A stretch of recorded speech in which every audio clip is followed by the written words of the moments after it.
ఓం వసుదేవసుతం దేవం కంసచాణూరమర్దనం దేవకీ పరమానందం కృష్ణం వందే జగద్గురుం. శ్రీకృష్ణం వందే జగద్గురుం. శ్రీ రాధాకృష్ణాభ్యాం నమ.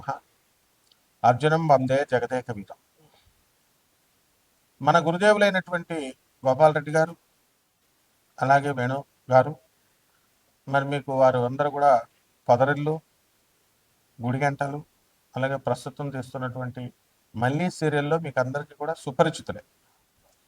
అలాగే మన ఛానల్ నడుపుతున్నటువంటి చంద్రమౌళి గారు, మరి దత్తాత్రేయ గారు, వీరందరూ కూడా మీ అందరికీ కూడా ఉగాది పరాభవనామ సంవత్సర శుభాకాంక్షలు తెలియజేస్తున్నారు.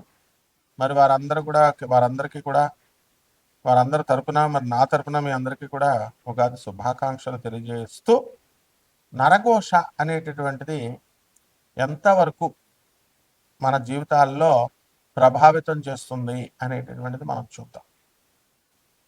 ఒక ఫిజిక్స్లో మరి ఒక ప్రొఫెసర్గా మనం నరఘోషలు, ఈ యొక్క నరదిష్టులు, చేతబళ్ళు అనేటటువంటి వాటిని మనం ప్రోత్సహించాం.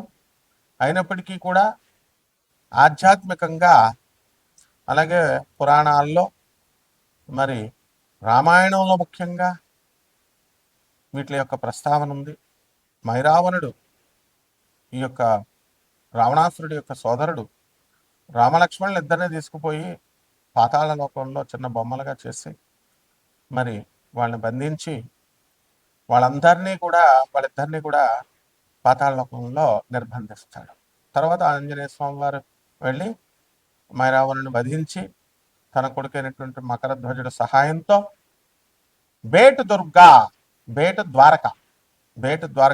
ద్వారకలో మనకి గుజరాత్లో ఉంది. మరి అక్కడి నుంచి ఇద్దరు పాతాళ లోకానికి వెళ్తాడు స్వామివారు. అది బెర్ముడా ట్రయాంగల్ అనేటటువంటిది మీరు విన్నారు. అట్లాంటిక్ మహాసముద్రంలో ఉంటుంది. ఫ్లోరిడా, తర్వాత ఈ యొక్క బెర్ముడా అనేటటువంటి ఈ యొక్క అట్లాంటిక్ మహాసముద్రంలో ఆ దేశాల మధ్యలో అత్యంత గురుత్వాకర్షణ శక్తి ఉన్నటువంటి ప్రాంతం అది.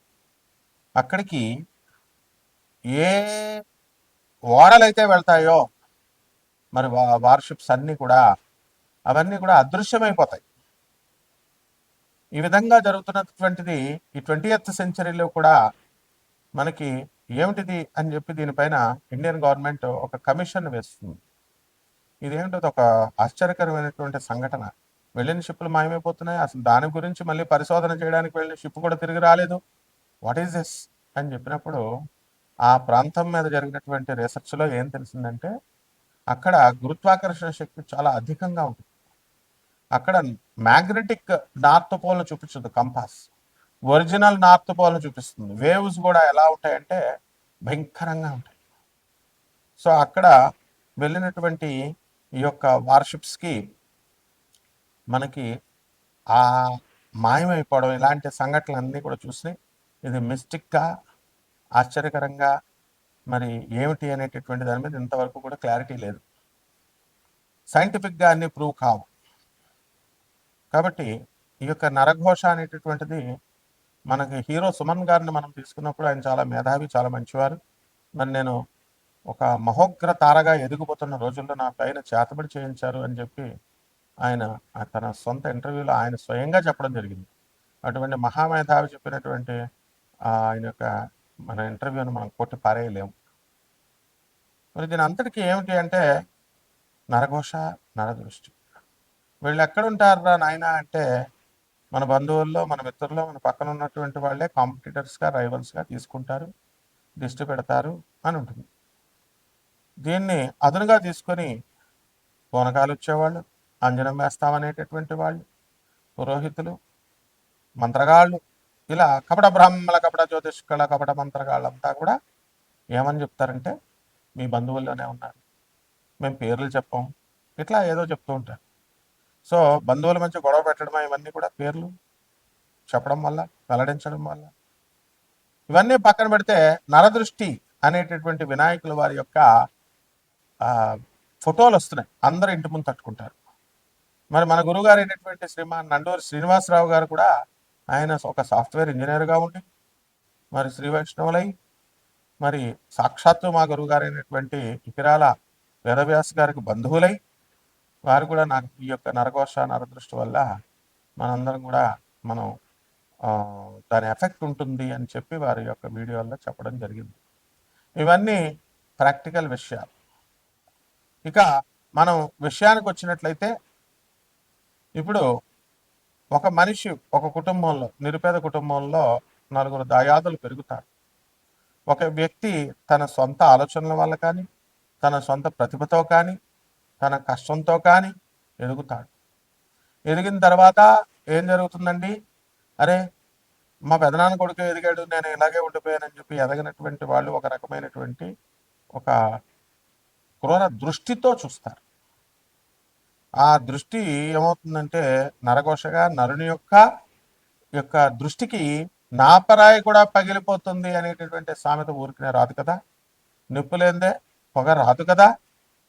మరి ఈ విధంగా ఇటువంటి టాపిక్స్లో దిట్ట అయినటువంటి మరి మన చంద్రమౌళి, మన దత్తాత్రేయుడు, దత్తుడు, వీళ్ళందరూ కూడా ఛానల్ ఓనర్స్ అనమాట. ఈ టాపిక్కే చెప్పండి గురువుగారు అంట.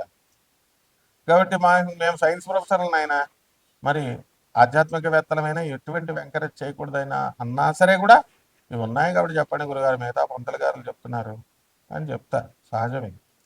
మీకు ఒక ఉదాహరణ చెప్తాం. కలకత్తా నుంచి కోనార్క్ ఎక్స్ప్రెస్ లేకపోతే భువనేశ్వర్ నుంచి వస్తూ ఉంటాయి.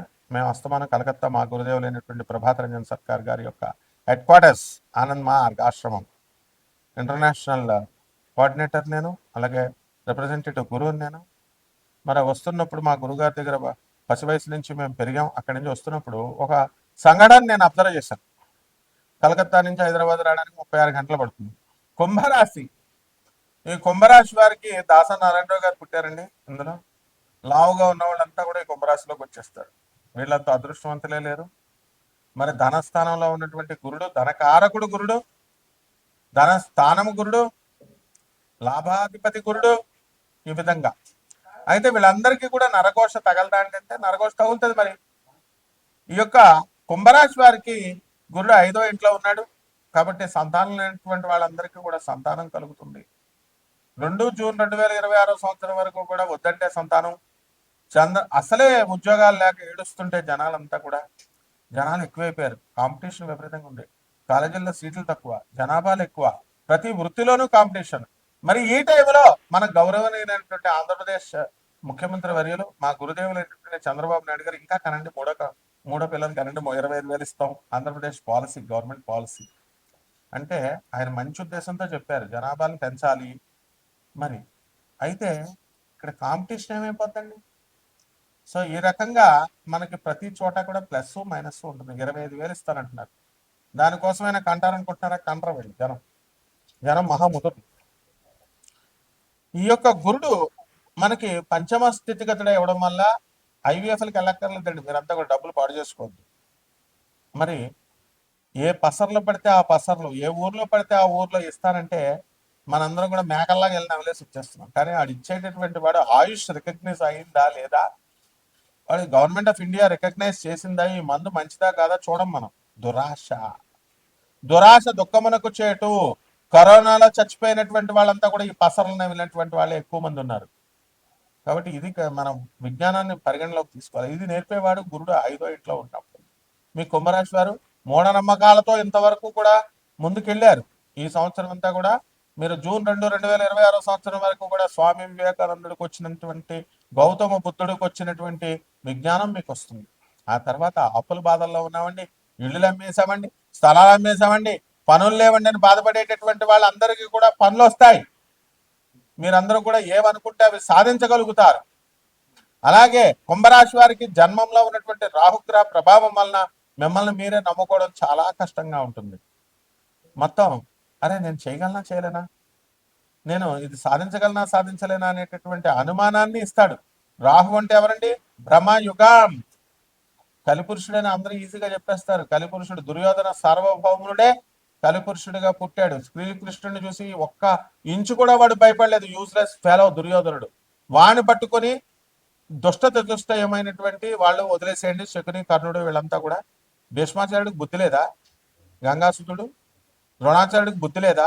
కృపాచార్యుడికి బుద్ధి లేదా? పండితులు కదా వీళ్ళంతా. అధర్మం వైపే కదా సాక్షాత్ శ్రీకృష్ణుడే వచ్చి రండి నాయన ధర్మం వైపు ఉండండి అంటే ఉన్నారా ఈ గాడిదలు? వీళ్ళ గురించి మన గురుదేవులైనటువంటి వాళ్ళంతా కూడా చాగంటి గారు మరి అందరూ కూడా భీష్ముడు చాలా గొప్పవాడంటే సరిపోతుందా? సో టైమ్లీ మేనేజ్మెంట్ చేయలేనటువంటి వాళ్ళంతా వీళ్ళంతా కూడా ఒక్క దుర్యోధనుని కంట్రోల్ చేయలేడండి. ఒక్క వార్నింగ్ ఇస్తే భీష్ముడు ఉచ్చపోసుకుంటాడు దుర్యోధనుడు. ఇది చెప్పాల్సినటువంటి విధానం. కాబట్టి కుంభరాశి వాళ్ళంతా కూడా మీ కుటుంబంలో ఎవరైతే ఉన్నారో, ఎవరైతే అవినీతిని ప్రోత్సహిస్తున్నారో, అబ్బే ఇంటర్నెట్ మా ఇది ఈ దాన్ని ఏమంటారు, ఈ యొక్క ఆన్లైన్ బిజినెస్ ఇద్దరిని చేర్చండి, ఇద్దరు నలుగురిని చేరుస్తారు, కోట్లు వస్తాయని చెప్తూ ఉంటారు చూసారా, అదేం బిజినెస్? Network marketing. వీటిలో కోట్లు వచ్చేస్తాయని చెప్తారు, భ్రమలు కల్పిస్తారు. ఏం కంట్రోల్ చేయలేడా కుటుంబ హెడ్? ఒక తండ్రి కంట్రోల్ చేయలేడా కొడుకుని? Useless fellow, what is all this non sense అని కొడుకుని కంట్రోల్ చేస్తే తిండి పెట్టడం ముసలుడు అయిన తర్వాత. సో ఇటువంటి ఆబ్లిగేషన్స్తో వెళ్ళేటటువంటి వాళ్ళందరూ కూడా భీష్ముళ్ళు అనమాట. సో కుంభరాశి వాళ్ళకి మీకు అందరికి కూడా బ్రహ్మాండంగా ఉంది. You control your children. ఏం భయం అక్కర్లేదు, శ్రీకృష్ణుడు ఉన్నాడు మీకు అందరికీ కూడా. ఎవరికి ఫోర్స్ఫుల్గా ఉండండి and be impartial and live on the dharma path of dharma. ఈ విధంగా చేసుకున్నప్పుడు మనకి కుంభరాశి వాళ్ళు అన్ని వ్యాపారాలు బాగా చేస్తారు, బ్రహ్మాండంగా ఉంటుంది. పరిహారాలు వచ్చేసరికి కుంభరాశి వారికి ఏలినాట్స్ అని పీడిస్తుంది. మీరు ఎంత మంచి మీ బంధువులకు చేసినా సరే మీకు అంత మీరు ఆశించినటువంటి ఫలితం రాదు. కాబట్టి మీరు అసలు ఫలితాన్ని ఆశించొద్దు, పేరు ప్రతిష్టలను ఆశించొద్దు. కాబట్టి ఏలినాట్ శని, కాబట్టి శని జపం చేసుకోండి, శని స్తోత్రాలు చదవండి, శనికి లొంపావు నువ్వుల్ని ఈ యొక్క మనకి నువ్వుల్ని బ్రహ్మాండంగా మీరు దానం చేయండి పేదవాళ్ళకి. ఆ పంతులు కూడా 500 కంటే ఎక్కువ అడుగుతాడు. మరి అంతే, మరి పంతులు ఏంటంటే అంటే నల్ల నువ్వులు అందరూ తీసుకోరు కాబట్టి ఓకే లిమిట్. మా గోపాల్ రెడ్డి బాబాకి ఆ స్వయం అనుభవం మా గురువు గారు. కాబట్టి ఈ రకంగా రావి చెట్టు చుట్టూ ప్రదక్షిణాలు చేయండి, నీళ్లు పోయండి ఫస్ట్, ఓం శనేశ్వరాయనం జపం చేసుకోండి, బ్రహ్మాండంగా ఉంటుంది. పరాభవన సంవత్సరం శుభమస్తు.